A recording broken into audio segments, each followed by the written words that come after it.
재판이라는 게 해보시면 아시겠지만 굉장히 길고 힘들고 외로워요. 너무 외롭죠. 그건 너무 힘들어요. 가족들도 등 다 돌렸는데 누가 여러분 옆에 있어줄 것 같습니까? 변호사예요, 사실.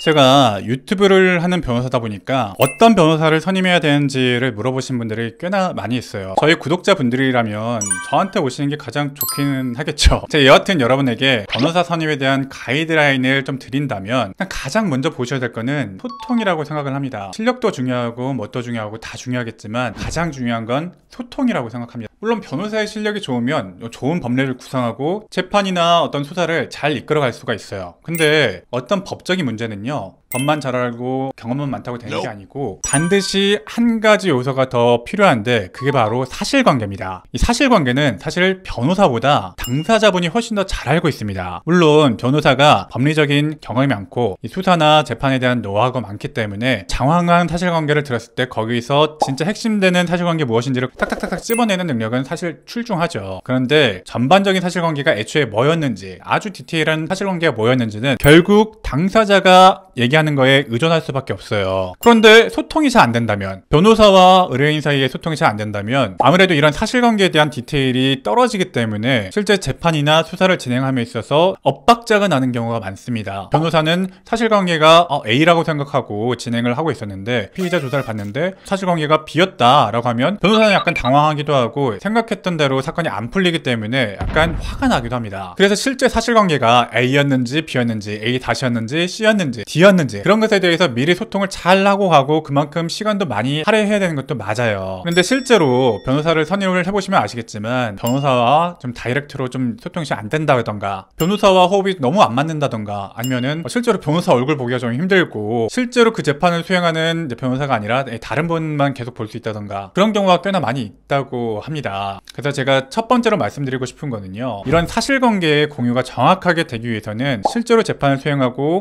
수사에 입회하는 그 변호사와 직접적으로 소통이 될 수 있어야 된다. 저희 같은 경우에도 직접적으로 제 개인적인 연락처를 드리기도 하는데 그렇게 개인적인 연락이 좀 원활하게 되어서 물론 하는 사건이 뭐 한두 개가 아니다 보니까 계속 즉각 이렇게 답변을 드릴 수는 없겠지만 그래도 원하는 때 원하는 정도의 소통은 되는 그런 정도 소통은 되어야 사건에 대한 사실관계 파악이나 법리적인 구성이 좀 매끄럽게 될 수가 있다.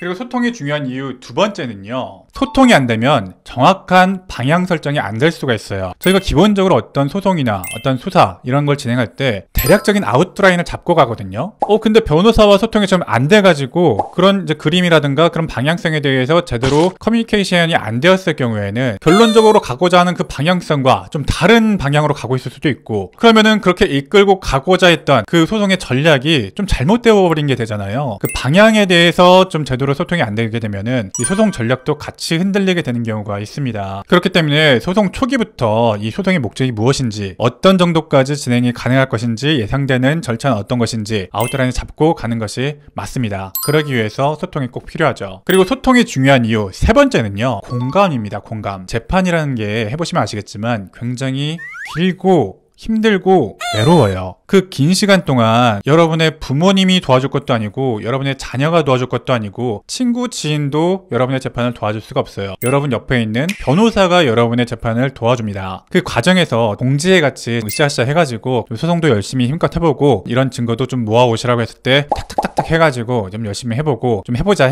하면서 같이 가면 좋은데 그게 아니고 재판이 되는지 안 되는지 소송 잘 안 되고 기일이 분명히 있었던 것 같기도 한데 기일에 대한 통제도 전혀 없고 내 소송이 어떻게 가는지도 잘 모르겠고 그것 때문에 감정적으로도 굉장히 고립될 수밖에 없어요. 너무 외롭죠. 그건 너무 힘들어요. 물론 재판의 결과가 가장 중요한 것이겠습니다만 그 과정에서도 감정적으로도 좀 공감이 좀 되고 여러 가지 상황에 대해서 교감도 하고 이런 건 이런 게 힘들다, 이런 건 좀 긍정적이다 공감이 되게 되면 소송 기간이 외롭지만은 않게 되거든요. 특히 이혼 사건이나 이런 지인들의 도움을 받기 힘든 이런 형사사건, 피의사건 그런 경우에는 가족들도 등 다 돌렸는데 누가 여러분 옆에 있어줄 것 같습니까? 변호사예요, 사실. 그렇기 때문에 감정적인 공감이 뭐 100%는 좀 아닐지라도 그래도 어느 정도는 되는 변호사가 옆에 있어주는 게 훨씬 낫다. 저는 그렇게 생각을 좀 합니다. 당연히 실력은 베이스가 되어야 되는 게 맞고요. 그에 못지않게 이 소통도 굉장히 중요하다라고 생각하시고 여러분과 소통이 잘 되고 호흡이 잘 맞는 변호사를 찾으시기를 바랍니다. 네, 오늘 영상이 도움이 되셨다면 구독과 좋아요 한 번씩 눌러주시기 바랍니다. 저는 언제나 여러분과 소통하는 현변이었습니다.